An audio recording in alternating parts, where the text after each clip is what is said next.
나는 아무것도 모릅니다. 주님의 지혜가 없으면 나는 아무것도 못합니다. 주님의 능력이 없으면 나는 한순간도 못 삽니다. 주님의 생명이 없으면 이제 내가 사는 것 아니요 그리스도 내 안에 사시니 오직 그의 생명이 나의 생명 나의 모든 날들도 주의 것 이제 내가 사는 것 아니요 그리스도 내 안에 사시니 오직 그의 생명이 나의 생명 나의 모든 날들도 주의 것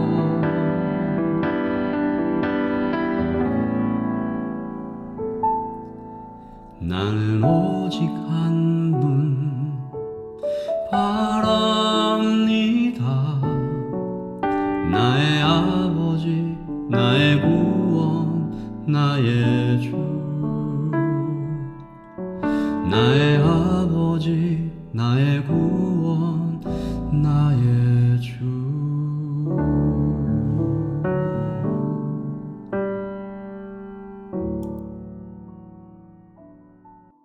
하나님 아버지 감사합니다. 지난 이틀 나음서를 통해서 영적인 무감각에 대해서 경고해 주시고 이끌어 주시고 다시 마음을 잡게 하시고 한 시간 기도에 대해서 도전해 주시니 감사하옵고 하나님 그리고 위로자 되신 언제나 우리 편 되시는 하나님을 만나게 하시니 감사합니다.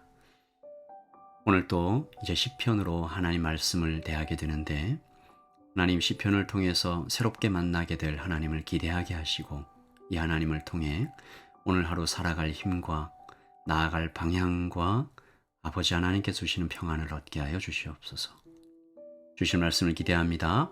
예수 그리스도의 이름으로 기도합니다. 아멘. 네, 좋은 아침입니다. 하나님 말씀을 함께 보도록 하겠습니다. 시편 79편입니다. 시편 79편 1절부터 13절까지 함께 보도록 하겠습니다. 하나님이여, 이방 나라들이 주의 기업의 땅에 들어와서 주의 성전을 더럽히고 예루살렘이 돌무더기가 되게 하였나이다. 그들이 주의 종들의 시체를 공중의 새에게 밥으로 주의 성도들의 육체를 땅의 짐승에게 주며 그들의 피를 예루살렘 사방에 물같이 흘렸으나 그들을 매장하는 자가 없었나이다. 우리는 우리 이웃에게 비방거리가 되며 우리를 애워싼 자에게 조소와 조롱거리가 되었나이다. 여호와여, 어느 때까지니이까? 영원히 노하시리이까? 주의 질투가 불붙듯 하시리이까? 주를 알지 아니하는 민족들과 주의 이름을 부르지 아니하는 나라들에게 주의 노를 쏟으소서. 그들이 야곱을 삼키고 그의 거처를 황폐하게 함이니이다. 우리 조상들의 죄악을 기억하지 마시고 주의 긍휼로 우리를 속히 영접하소서. 우리가 매우 가련하게 되었나이다. 우리 구원의 하나님이여, 주의 이름의 영광스러운 행사를 위하여 우리를 도우시며 주의 이름을 증거하기 위하여 우리를 건지시며 우리 죄를 사하소서. 이방 나라들이 어찌하여 그들의 하나님이 어디 있느냐 말하나이까? 주의 종들이 피 흘림에 대한 복수를 우리의 목전에서 이방 나라에게 보여주소서. 갇힌 자의 탄식을 주의 앞에 이르게 하시며 죽이기로 정해진 자도 주의 크신 능력을 따라 보존하소서. 주여, 우리 이웃이 주를 비방한 그 비방을 그들의 품에 7배나 갚으소서.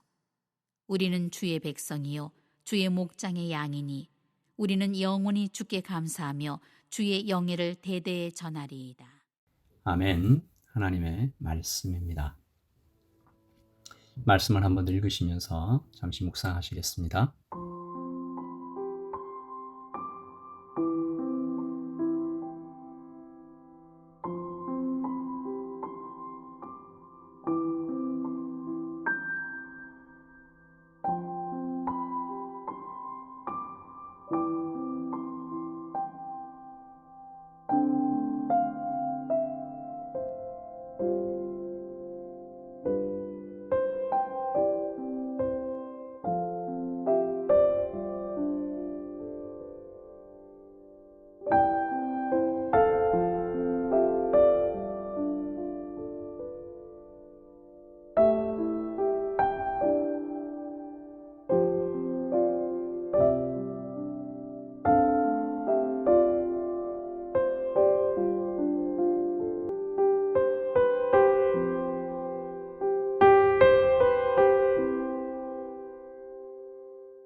이제 오늘과 내일 시편 79편과 80편으로 하나님 말씀을 대하게 되는데요.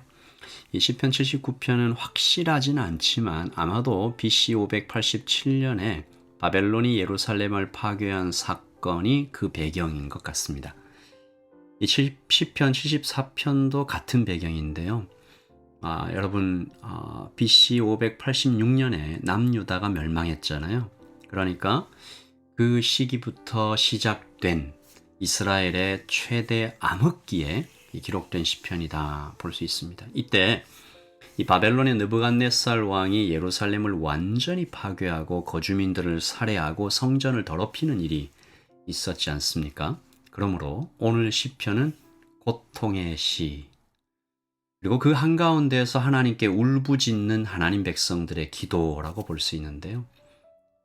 읽으셨던 대로 1절부터 4절까지 시인은 예루살렘이 처한 상황을 슬프게 비참하게 탄식하듯 이렇게 쏟아내고 있습니다. 주의 성전이 더럽혀졌어요. 예루살렘이 돌무더기가 됐어요. 이 바벨론의 느부갓네살 왕과 그 군인들이 이 성전의 구둣발로 쳐들어와서 밟고 다니고 제사장들을 살해하고 성전의 기구들, 이 노수로 된 물두멍 기둥들 다 깨뜨려서 분해해가지고 빼앗아갔죠. 그리고 당시의 왕이죠. 시드기야의 아들들을 이 왕의 눈앞에서 죽입니다. 그리고 시드기야의 두 눈을 빼고 놋사슬로 묶어서 이 바벨론으로 끌고 가죠. 시인은 그 모든 상황에 대하여 3절에 주의 성도들의 피가 예루살렘 사방에 물같이 흘렀다라고 호소합니다. 무엇보다 견디기 힘들었던 것은 하나님의 이름이 땅에 떨어져 짓밟히고 있는 현실이죠. 4절입니다. 우리는 우리 이웃에게 비방거리가 되며 우리를 애워싼 자에게 조소와 조롱거리가 되었나이다. 여러분, 이방인들이 뭐라고 조롱했을까요? 뻔하지 않습니까? 야, 하나님 믿어도 소용없네. 하나님 믿는다고 잘난 척하더니 꼴 좋다. 더 크게 기도해보지 그래. 하나님이 구하러 오실지 혹시 아냐? 막 놀리는 거죠. 2022년을 살아가고 있는 우리도 세상 살아갈 때 이런 이야기를 듣고 있는지도 모르겠습니다. 어쩌면 지금 교회가 안팎에서 듣고 있는 비난이 이런 종류가 아닐까 생각해 보는 거죠. 물리적으로 우리 교회가 어떤 얻어맞거나 피를 흘리지는 않았다고 볼 수 있지만 교회는 이미 세상이 던지는 칼날 같은 말들로 깊이 패이고 뼛속까지 찔리고 있죠. 한국의 경우지만 이 교회에게 건물을 더 이상 빌려주지 않는 건물주들이 계속 늘어나고 있습니다. 전도자들은 오늘 말씀 4절처럼 이 전도자들 있잖아요. 이렇게 복음 전하러 다니는 이 성도들, 애워싼 자들에게 조소와 조롱거리가 되고 있다. 딱 그 그림입니다. 여러분, 우리는 이때를 어떻게 살아가야 할까요? 오늘 시편 79편에서 좀 배울 수 있을 것 같아요. 이 시인이 교회가 공격당하고 성도가 고난받을 때 어떻게 복음적으로 행동할 수 있을까? 시인이 행했던 3가지를 좀 살펴보면서 우리도 하나님 앞에서 이 고난의 때를, 이 마지막 때를 살아가기를, 승리하기를 소원합니다. 첫째, 시인은 주님 앞에 엎드립니다. 5절 보시죠. 여호와여, 어느 때까지니까 영원히 노하시리까? 주의 질투가 불붙듯 하시리까? 시인은 다른 곳에 가서 엎드리지 않았습니다. 다른 사람을 찾아서 호소하지 않습니다. 지금의 이 사태가 오직 하나님만 해결할 수 있다라고 굳게 한 채 의심 없이 믿고 있는 것입니다. 지금의 이 고통이 의미 없는 우연이 아니라고 말하는 거죠. 하나님의 품을 떠났을 때 지금 이 고난을 겪게 되었다라고 말하는 것입니다. 다시 말해, 하나님께서 만물의 창조주이시다, 역사의 주관자이시다. 그러므로 지금도 우주를 경영하시는 분이다라고 고백하는 것입니다. 그래서 시인은 가장 효과적인 길을 선택한 것입니다. 가장 빠른 길, 가장 현명한 방법이죠. 무엇입니까? 기도입니다. 조금 더 자세히 얘기하면 믿음의 기도죠. 우리가 기도는 하면서도 믿지 않을 수도 있잖아요. 마치 보험 들듯이 이것도 해보고 저것도 해보고 그리고 기도도 해볼까? 아닙니다. 시인은 그렇게 하지 않았어요. 그러면 안 됩니다. 시인은 1절부터 4절까지 고통의 현실을 조목조목 오직 하나님께만 말씀드리죠. 그리고 오직 주님의 손만이 이 때를 끝내실 수 있는 분이다라고 분명하게 고백하고 있는 것입니다. 우리도 고난의 때에 이렇게 해야 합니다. 둘째, 시인은 솔직하게 일러 바치고 있습니다. 시인이 얼마나 솔직한지요?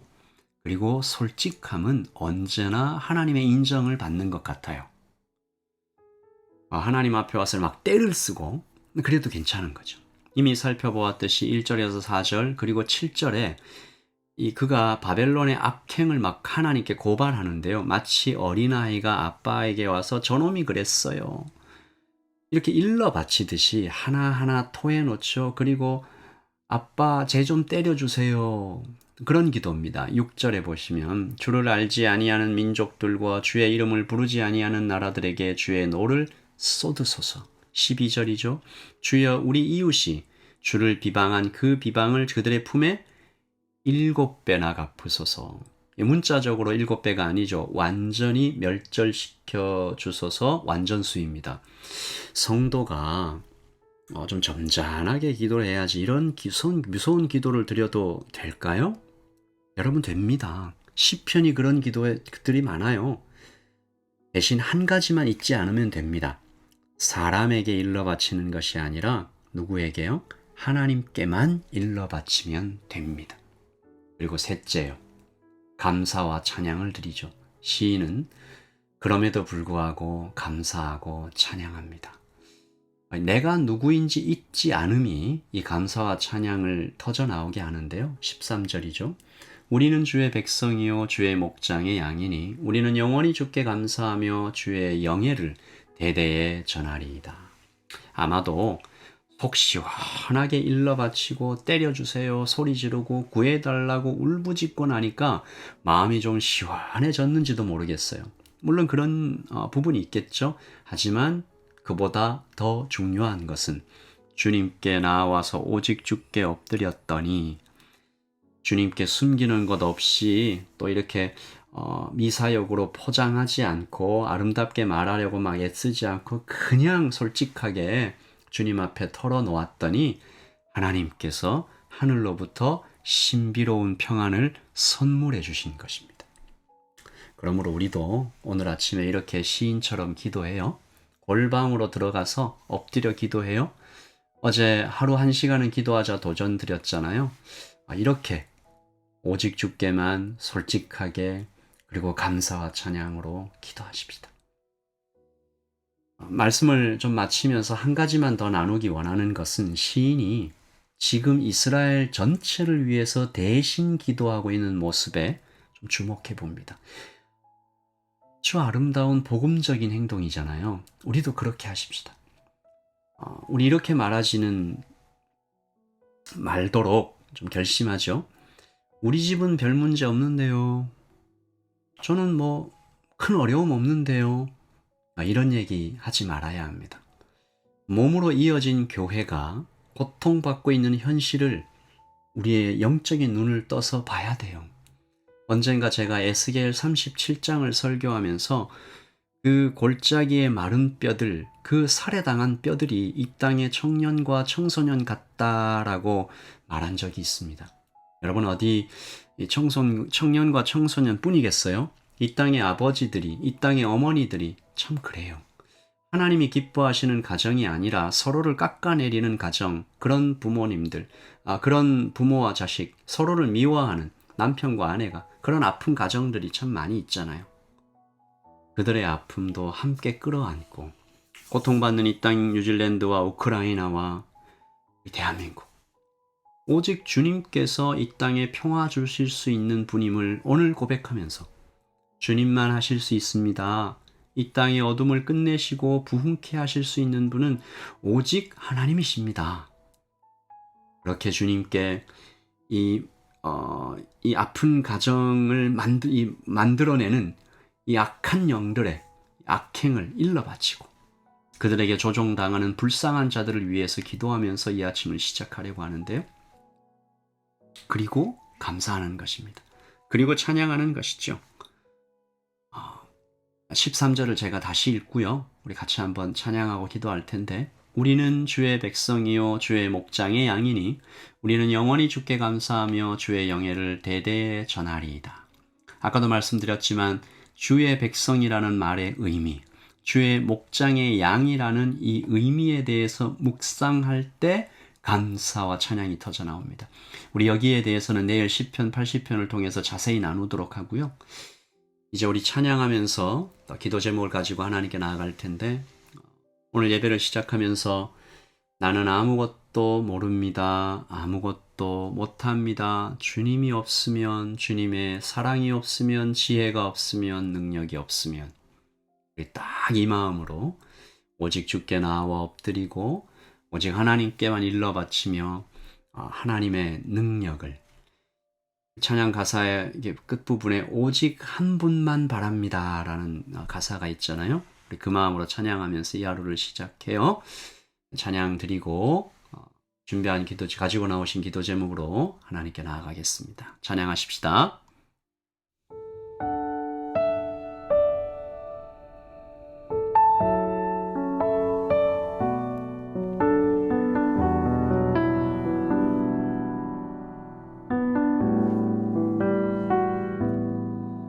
나는 아무것도 아닙니다. 주님의 사랑이 없으면 나는 아무것도 모릅니다. 주님의 지혜가 없으면 나는 아무것도 못합니다. 주님의 능력이 없으면 나는 한순간도 못 삽니다.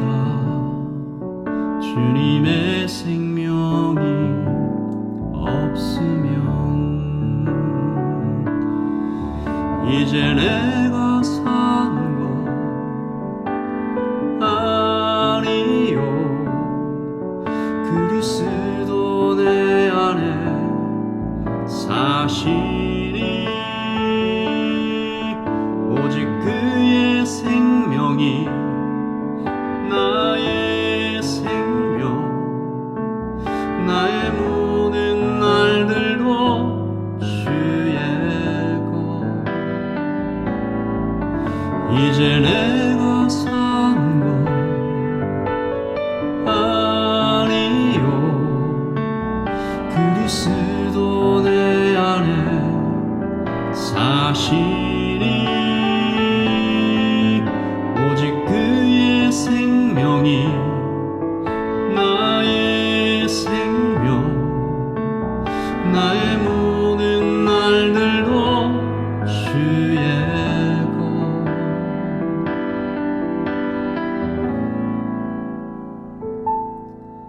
나는 오직 한 분 바랍니다 나의 아버지 나의 구원 나의 주 나의 아버지 나의 구원